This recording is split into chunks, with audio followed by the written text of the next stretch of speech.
Hello friends, welcome back to my channel Venus book of commerce. और आज हम लोग की टॉपिक लेंगे मिडवेल हिस्ट्री ऑफ इंडिया। ध्यान दीजिएगा, इस क्वेश्चन इस पीडीएफ में आपको एक बहुत ही बेहतरीन चीज देखने को मिलेगी कि जो हम लोग क्वेश्चन करेंगे उसका हम लोग एक्सप्लेनेशन भी देखेंगे इसमें। ठीक है कि अब क्या होता है कि अब कुछ लोगों का कहना था सर इसका एक्सप्लेनेशन मिल जाता तो बहुत अच्छा होता। तो ठीक है भाई, कोई बात नहीं, इसका एक्सप्लेनेशन भी आप लीजिए।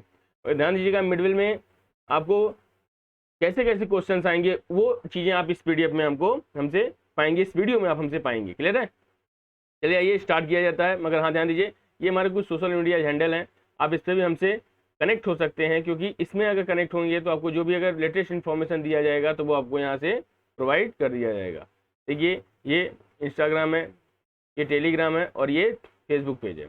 इस पर अगर आप हमसे मिलते हैं तो जो भी लेटेस्ट इन्फॉर्मेशन होता होगा और कुछ अगर क्विज वगैरह भी होंगे तो वो भी आपको इस पर प्रोवाइड कर दिए जाएंगे। और हाँ, हमारे इस वीनस ग्रुप ऑफ चैनल के ऐप्स को जरूर डाउनलोड कर लीजिए। क्यों? क्योंकि इसकी पीडीएफ आपको मैं वहां पे प्रोवाइड कर दूंगा। ओके, आइए स्टार्ट करते हैं।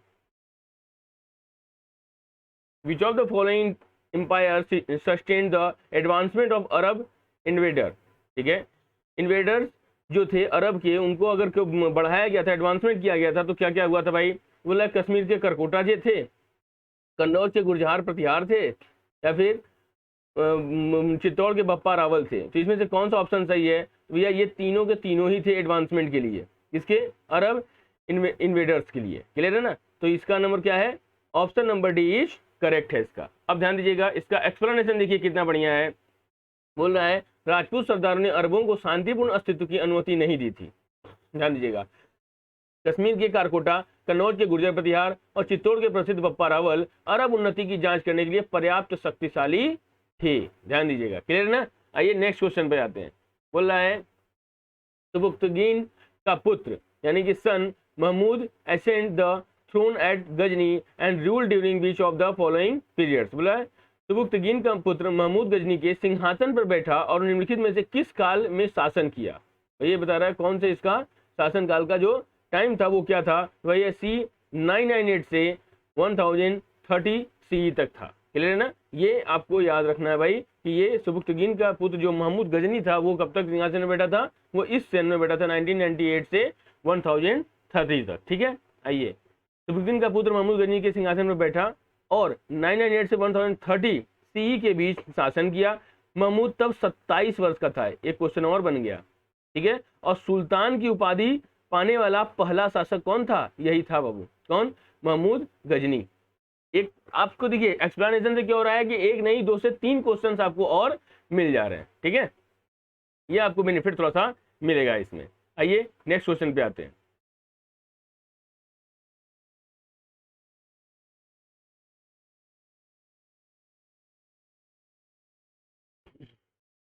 मतलब which of the following statement are correct regarding Alauddin Khilji rules?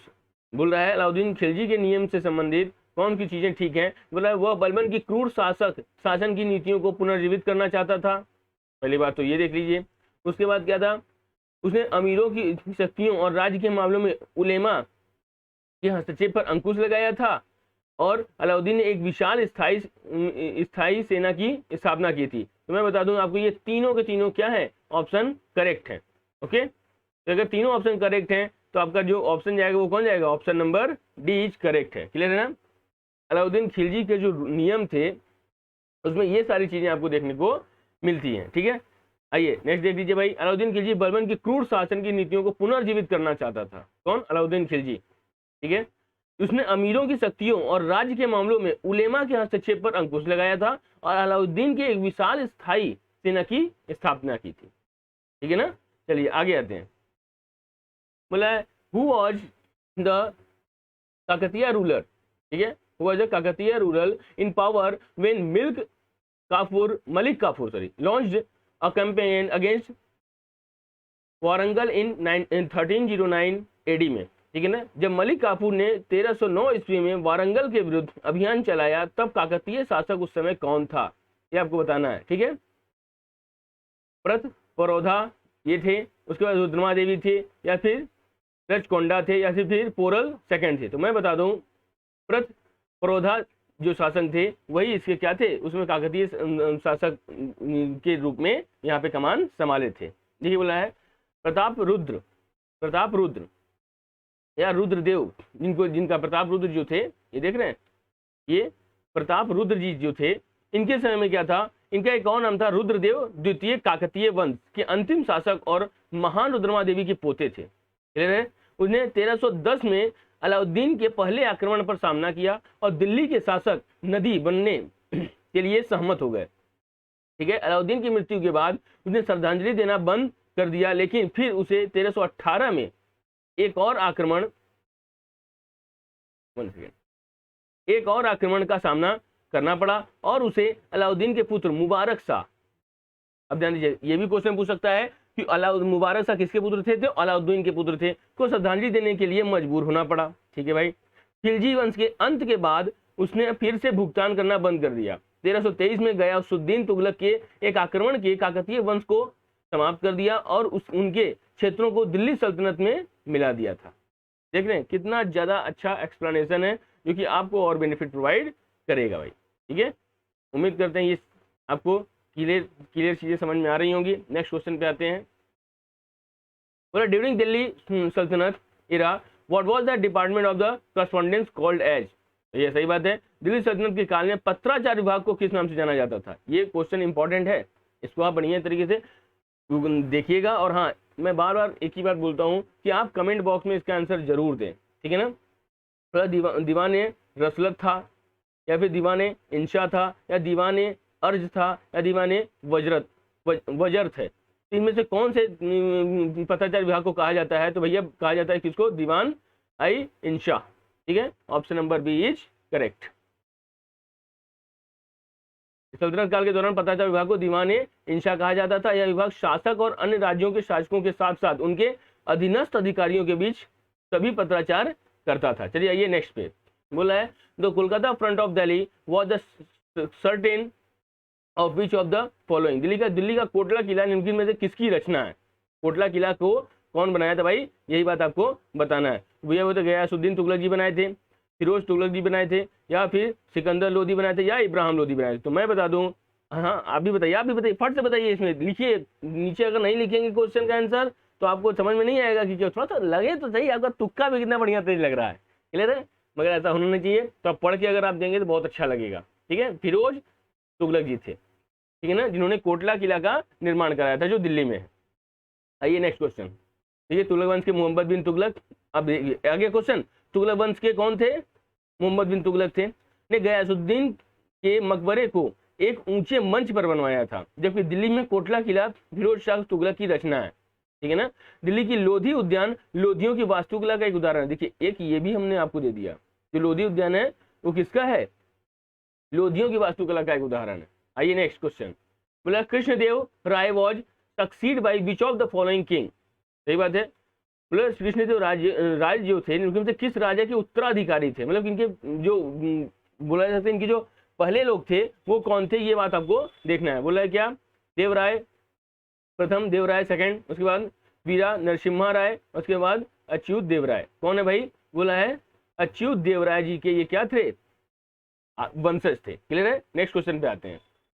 देखिए इसका भी बहुत अच्छा एक्सप्लेनेशन है। अच्युत देवराय दक्षिण भारत के एक विजयनगर साम्राज्य के शासक थे भाई। अच्युत देवराय कहाँ के थे भैया, विजय साम्राज्य के शासक थे। वह कृष्णदेव राय के छोटे भाई और उत्तराधिकारी थे। उसने 1529 से 1542 सी तक विजयनगर साम्राज्य का स्थापना किया था, शासन किया था। ठीक है। आइए आगे बढ़ते हैं। बोला which of the following king bestowed Mohammed Adil Shah with the title of the Shah. बोला इनमें में से किस राजा ने मोहम्मद आदिल शाह को शाह की उपाधि प्रदान की थी, किस राजा ने। तो भैया शाहजहां ने, हुमायूं ने, अकबर ने, या फिर जहांगीर ने। तो भैया कौन इसको दिया था इनको शाह की उपाधि, शाहजहां जी ने इनको क्या दिया था, शाह की उपाधि की दी थी। किसको, मोहम्मद आदिल जी को। ठीक है। नेक्स्ट क्वेश्चन पे आते हैं। ये मोहम्मद आदिल शाह ने शाहजहां के साथ मैत्रीपूर्ण संबंध बनाए रखे और अहमदनगर के विलुप्त होने के बाद 1663 में शाहजहां के साथ एक शांति संधि पर हस्ताक्षर किए। शाहजहां ने औपचारिक रूप से मोहब्बत की संप्रभुता को मान्यता दी और 1648 में उन्हें शाह की उपाधि प्रदान की थी। किसने, शाहजहां जी ने। फिर बोला है which of the following give information regarding to the ancestry of Moinuddin Chishti, ठीक है, मोइनुद्दीन चिश्ती के विषय में बोला, इनके विषय कौन मोइनुद्दीन चिश्ती के वंश के बारे में जानकारी देते हैं भैया? फाविद अल फौद बोलते हैं, शैयर अल अर्जीन बोलते हैं, इसके बाद खैर अल मजलिस बोलते हैं, या फिर नन ऑफ द एबव। तो मैं बता दूं शैयर अल अर्जीन इसको बताते हैं, ठीक है। नेक्स्ट क्वेश्चन पे आते हैं। अच्छा, इसका भी देख लीजिए एक्सप्लेनेशन भाई। ख्वाजा मोइनुद्दीन चिश्ती के बारे में जानकारी केवल एक सुहरावर्दी ग्रंथ शियार अल अर्जीन में उपलब्ध है।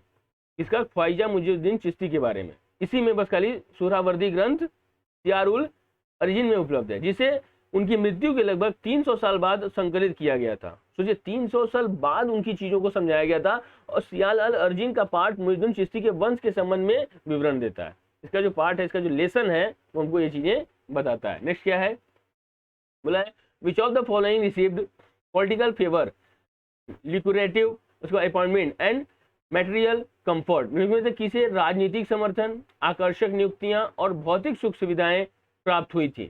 चिश्ती ऑर्डर को, ठीक है, फरदौसी सूफीज को, उसके बाद बोला है शहरवादी सूफीज को, उसके बाद नन ऑफ द एबव को। तो भैया शहरवादी सूफी को इस चीज को चीजें प्राप्त हुई थी, राजनीतिक समर्थन, आकर्षक नियुक्तियां और भौतिक सुख सुविधाएं इनको ही प्राप्त हुई थी। लिखिए शहरावर्दी सूफियों को अक्सर राजनीतिक समर्थन, आकर्षक नियुक्तियां और भौतिक सुख सुविधाएं प्राप्त होती थी, और वे देश के राजनीतिक अभिजात वर्ग के साथ जुड़ना भी पसंद करते थे। क्लियर है? कौन? सुहरावर्दी सूफी लोग। ये देखिए, ये भी क्वेश्चन बहुत प्यारा है। बोला which of the following ordinances were passed by Alauddin Khilji, कौन सा ऑर्डिनेंस अलाउद्दीन खिलजी के द्वारा प्राप्त किया गया था? रईसों की संपत्ति की जब्ती, हाँ ऐसा किया गया था भाई।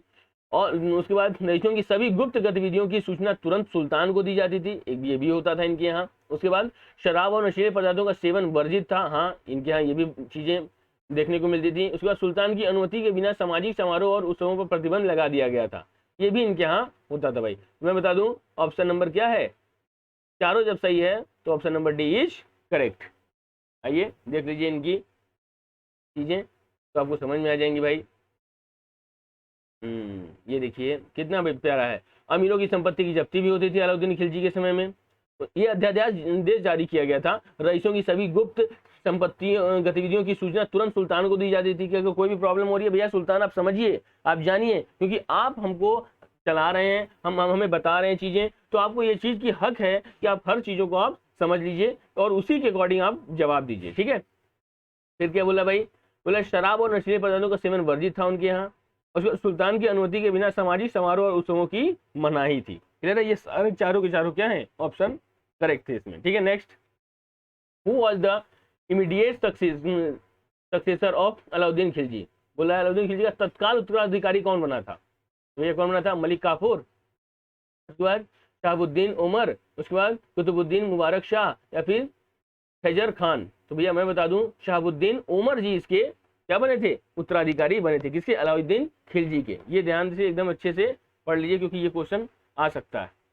देखिए एक मिनट थोड़ा सा मैं यहाँ पे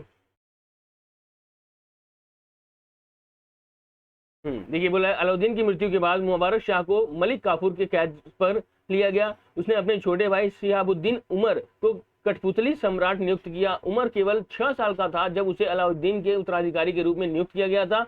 अलाउद्दीन के अन्य पुत्रों को या तो हिरासत में लिया गया या उन्हें अंधा कर दिया गया। बाद में काफूर की हत्या कर दी गई और इसने मुबारक अमर को गद्दी से हटाने और सुल्तान बनने के लिए प्रेरित किया था। ठीक है, ये सारे देखिए इसमें क्या होता है ना, एक से एक आपको लिंक आपको जुड़ते हुए दिखेंगे। लिंक अगर जुड़ते हुए दिखेगा तो स्वाभाविक सी बात है क्या हुआ, आपकी चीजें एकदम तैयार होंगी। नेक्स्ट क्या भाई, which of the following statement are correct about the Mandu and Chester. ठीक है, मंडू एंड चेस्टर के विषय में क्या है, use of the Lofty plinth, ऊंचे चबूतरे का प्रयोग करते थे। उसके बाद संरचनाएं ऊंचाई में अपेक्षाकृत छोटी होती थी इनकी, या फिर रंगीन और चमत्कार टाइलों का बड़े पैमाने पर उपयोग किया जाता था। भैया मैं बता दूं आपका ऊंचे चबूतरे का प्रयोग भी होता था इनके यहाँ, और उसके बाद रंगीन और चमकदार टाइलों का बड़े पैमाने पर उपयोग भी होता था। ठीक, मगर ये संरचनाएं ऊंचाई में अपेक्षाकृत छोटी होती थी, ये नहीं था। ठीक है ना, क्योंकि जब यहाँ पे ऊंचे की बात कर दिया तो यहाँ की बात कोई मतलब ही नहीं निकलता है।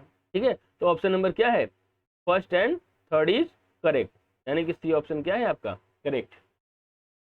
देखिए मांडू वास्तुकला गुजरात शैली की वास्तुकला। पहली बात तो ये क्वेश्चन आपका आ जाएगा, मांडू वास्तुकला कहाँ की है? गुजरात शैली की वास्तुकला है। इमारतों के लिए ऊंचे प्लिंथ के प्रयोग के कारण वे बड़े पैमाने पर थे और रंगीन और चमकदार टाइलों का बड़े पैमाने पर उपयोग किया गया था, जो इमारतों की विविधता को प्रदान करते थे। देख रहे कितने तरीके से, पहले क्या क्रेन वगैरह थे क्या? नहीं थे, मगर तब भी पहले की जो चीजें बनती थी वाह शानदार एकदम बनती थी, क्योंकि वो देखने में इतना ज्यादा प्यारा लगता था। आज भी आप अगर घाटों पे जाएंगे जो कि बनारस वगैरह में है, तो वहां पे देखेंगे कि एक से एक चीजें आपको देखने को मिलेंगी, बिना किसी सीमेंट वगैरह के वो पत्थर आज भी उसी तरह से टिके हुए हैं, जिनपे भी कोई भी खरोच तक नहीं आया है। कितना बाढ़ वगैरह आता है मगर तब भी कोई प्रॉब्लम नहीं होती है। आते हैं नेक्स्ट क्वेश्चन पे। बोला है खालिसा एंड इनाम अंदर दिल्ली सुल्तनत वर कैटेगराइज ऑफ, दिल्ली के सुल्तानों के अधीन खालिशा और इनाम की श्रेणियां कैसी थी? मिलिट्री रैंक्स थी, मार्केट्स था, लैंड था, या फिर कोर्ट्स था? क्या था भाई? तो ये लैंड था। खालिशा और इनाम की श्रेणियां थी। दिल्ली सुल्तानों के अधीन भूमि को 3 श्रेणियों में वर्गीकृत किया गया था, इक्ता, खालिशा और इनाम। अब देखिए इन तीनों में से कोई दे देगा और बोलेगा इनमें से कौन नहीं है, ऐसा भी बोल देगा। दिल्ली सल्तनत में भूमि की जो बांटा गया था 3 श्रेणियों में, कौन कौन सा था? इक्ता, खालिशा और इनाम। दिल्ली के सुल्तानों ने भू राजस्व प्रशासन में सुधार किए थे। क्लियर है ना? तो ये तीनों जरूर याद करिएगा, इक्ता, खालिशा और इनाम। क्लियर है? नेक्स्ट क्वेश्चन पे आते हैं। The palace complex called Tughlaqabad with its beautiful lake and built during the period of which of the following sultans. ठीक है, अपनी खूबसूरत झील के साथ तुगलकाबाद नामक महल परिसर निम्नलिखित में से किस सुल्तान के काल में बनाया गया था? गयासुद्दीन तुगलक जी के समय में, फिरोज शाह तुगलक जी के समय में, अलाउद्दीन खिलजी के समय में, या फिर इब्राहिम लोदी जी के समय में? ठीक है, मैं बता दूं ये गयासुद्दीन तुगलक जी के समय में बनाया गया था। अपनी खूबसूरत झील के कारण तुगलकाबाद क्या था? प्रसिद्ध था। और गयासुद्दीन तुगलक ने इस चीज को इनिशिएट किया था, आगे बढ़े थे, पहल किए थे कि इसको बनाया जाए, ज्यादा बेहतर होगा। Next question, the palace complex, अपनी खूबसूरत झील के साथ तुगलकाबाद के रूप में जाना जाने वाला पहला परिसर गयासुद्दीन तुगलक के काल में बनाया गया था। मोहम्मद बिन तुगलक ने गयासुद्दीन का मकबरा भी एक ऊंचे चबूतरे पर बनवाया था। ये भी क्वेश्चन बोल देगा। कौन? मोहम्मद बिन तुगलक ने इनका क्या बनाया था? गयासुद्दीन का मकबरा बनाया था, मगर कहां से बनाया था? ऊंचे चबूतरे पे बनाया था, फ्लैट पे नहीं बनाया था। ये बात ध्यान दीजिएगा। नेक्स्ट क्या है? बोला है सुलवा Narasimha was imprisoned in 1490 CE by which of the following? बोला है सलुवा नरसिम्हा को 1490 ईस्वी में निम्नलिखित में से किसके द्वारा कैद किया गया था? किंग ऑफ सेटर, किंग ऑफ उड़ीसा, ठीक है, किंग ऑफ अवध, उसके नन ऑफ द एबव। तो मैं बता दूं किंग ऑफ उड़ीसा के राजाओं के द्वारा। सुलवा नरसिम्हा ने उदयगिरी की घेराबंदी की, लेकिन घेराबंदी के तुरंत बाद उन्हें 1490 ईस्वी में उड़ीसा के राजा द्वारा कैद कर लिया गया। किसको? सलुवा नरसिम्हा को। और 1 साल बाद ही उनकी मृत्यु हो गई। ठीक है भाई, सलुवा नरसिम्हा ने अपने शासनकाल के दौरान एक बार फिर केंद्रीकरण की प्रक्रिया शुरू की थी। अच्छा, केंद्रीकरण विकेंद्रीकरण क्या होता है? इसको एक लाइन में आप नीचे जरूर बताएंगे, ठीक है, ताकि ये समझ में आए कि आपको केंद्रीकरण विकेंद्रीकरण समझ में आता है या नहीं आता है। केंद्रीकरण को सेंट्रलाइजेशन करते हैं इंग्लिश में, और विकेंद्रीकरण को डिसेंट्रलाइजेशन करते हैं। इसको थोड़ा सा आप जरूर बताएंगे कमेंट बॉक्स में। नेक्स्ट क्या है? वेंकटा राया, मतलब क्या? Venkata Raya was succeed by which of the following kings? ठीक है भाई, किस राजा ने वेंकट राय का उत्तराधिकारी बनाया था? ठीक है, किस राजा ने वेंकट राय का उत्तराधिकारी बनाया? बोला है अलियम रमा राय, उसके बाद वीरा नरसिम्हा राय, उसके बाद सदा शिव राय, उसके बाद कृष्णदेव राय। मैं बोल दूं सदा शिव राय जी ने इसको क्या किया था? बनाया था, उत्तराधिकारी बनाया था। क्लियर है? आते हैं नेक्स्ट क्वेश्चन पे। वेंकट राय एक कमजोर शासक था और जल्द ही मारा गया। वह सदाशिव राय द्वारा सफल हुए, जो अच्युत राय के भतीजे थे। ठीक है, अभी अच्युत राय पे हम लोग पीछे क्वेश्चन देख चुके हैं। उन्होंने 1540 ईस्वी से 1567 ईस्वी तक विजयनगर साम्राज्य पर शासन किया था। ठीक है, नेक्स्ट क्वेश्चन हो रहा है Mahmud Shah Bahmani died in which of the following years? बोला है महमूद शाह बहमनी की मृत्यु निम्नलिखित में से किस वर्ष में हुई थी? 1518 सी में, 1418 सी में, 1618 सी में, और फिर 1550 में। तो महमूद शाह बहमनी की जो मृत्यु हुई थी वो हुई थी 1518 सी में। क्लियर है? बोल रहा है कासिम बारिद की मृत्यु के बाद उसका पुत्र अमीर बारिद प्रधानमंत्री बना और बहमनी सल्तनत के प्रशासन को नियंत्रित किया। 1518 ईस्वी में महमूद शाह बहमनी की मृत्यु हो गई और उनकी मृत्यु के बाद एक 4 सुल्तान उनके उत्तराधिकारी बने, लेकिन वे आमिर बारिद के हाथों की कठपुतली मात्र थे। बने तो, मगर आमिर बारिद के क्या थे, वो कठपुतली थे। कब? कासिम बारिद की मृत्यु के बाद जो ऐसी बातें हुई थी उसमें। फिर बोला है after the migration of Gesudaraz to the Deccan, which of the following place emerged as new centers of Chishti order? बोला है गेसुदराज के दक्कन में प्रवास के बाद निम्नलिखित में से कौन सा स्थान चिश्ती व्यवस्था के नए केंद्र के रूप में उभरा था? मालवा, गुजरात या बंगाल?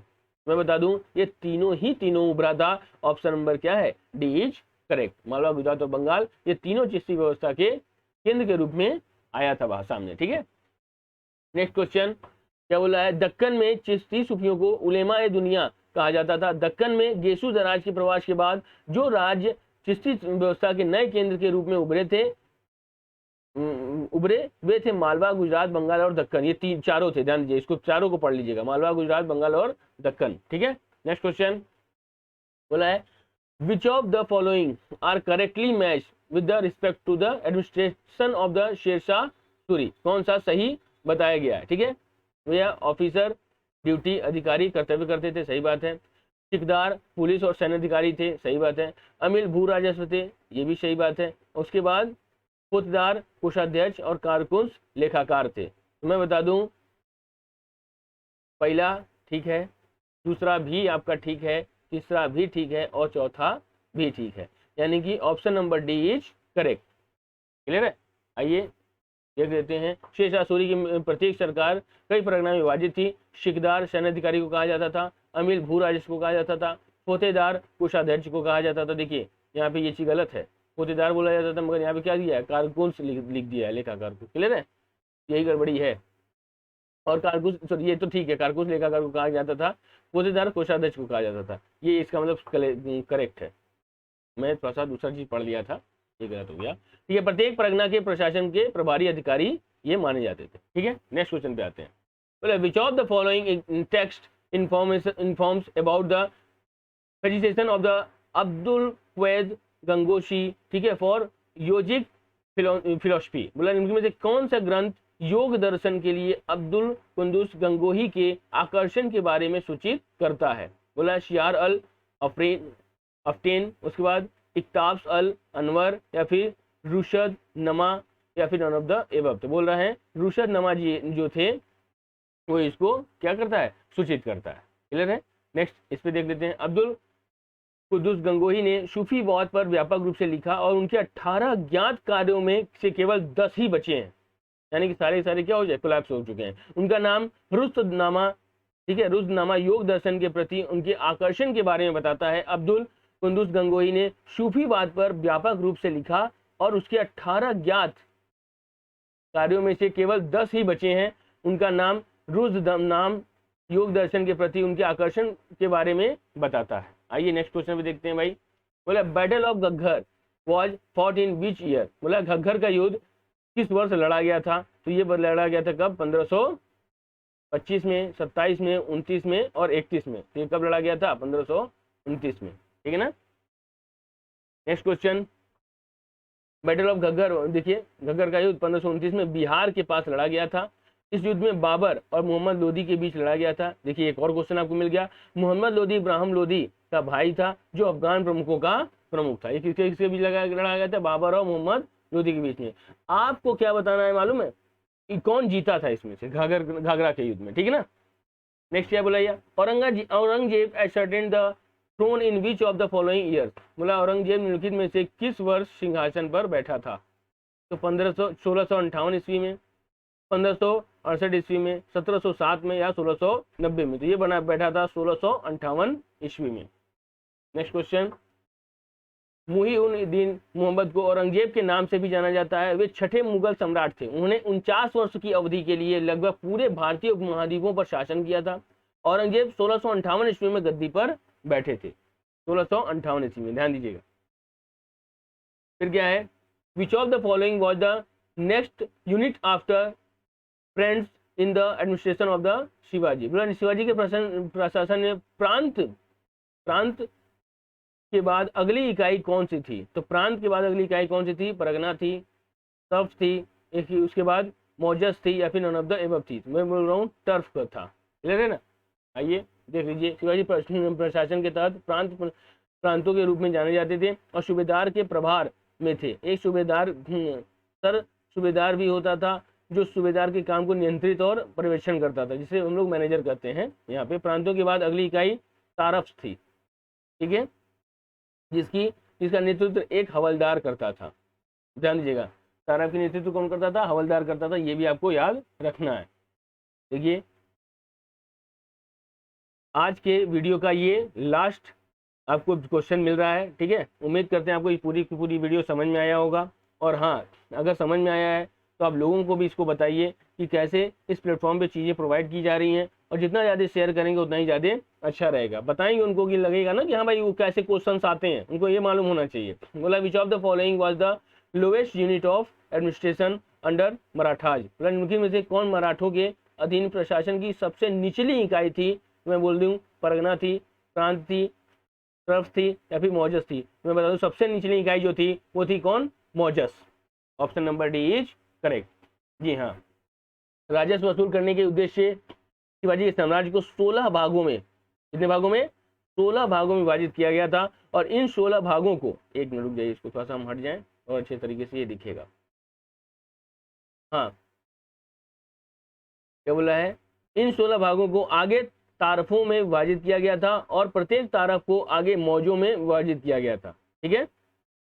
एक प्रांत के राजस्व अधिकारी को सूबेदार कहा जाता था, जबकि एक तारफ में अधिकारी के कारकुन कहा जाता था। इस प्रकार शिवाजी के शासन के दौरान मौजा या गांव प्रशासन की सबसे निचली इकाई थे। ग्रामीण क्षेत्र में पुलिस अधिकारी को फौजदार और शहरी क्षेत्र में कोतवाल के नाम से जाना जाता था। मराठा साम्राज्य को स्वराज्य या मूल के कादिम के नाम से भी जाना जाता था। तो आपको ये बात याद होना चाहिए कि मराठा साम्राज्य को और किस नाम से जाना जाता था? तो स्वराज्य या मूल के कदीम के नाम से भी इनको लोग जानते थे, ठीक है। देखिए पूरा का पूरा वीडियो आपको मैंने एक्सप्लेन कर दिया, बता दिया, समझा दिया।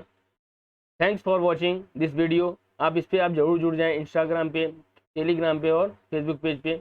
और हाँ, हमारा ऐप जरूर डाउनलोड कर लीजिए, इसमें लेटेस्ट अपडेट आपको बताया जाएगा। ये फ्री है, ऐप क्या है? फ्री है। आप फ्री में इसको डाउनलोड कर सकते हैं, कोई दिक्कत नहीं है।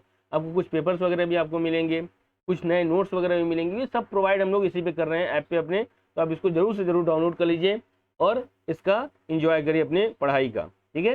उम्मीद करते हैं आपको पूरी वीडियो समझ में आई होगी। अगर समझ में आई है तो लोगों को बताइए, समझाइए कि हाँ इस प्लेटफॉर्म पर चीज़ें प्रोवाइड की जा रही हैं और सही, बेहतर और अच्छा मार्गदर्शन दिया जा रहा है, जिससे कि आपके जो गोल है, टारगेट है, उसको आप अचीव अच्छे तरीके से कर पाएंगे। मिलते हैं नेक्स्ट वीडियो में, तब तक के लिए धन्यवाद।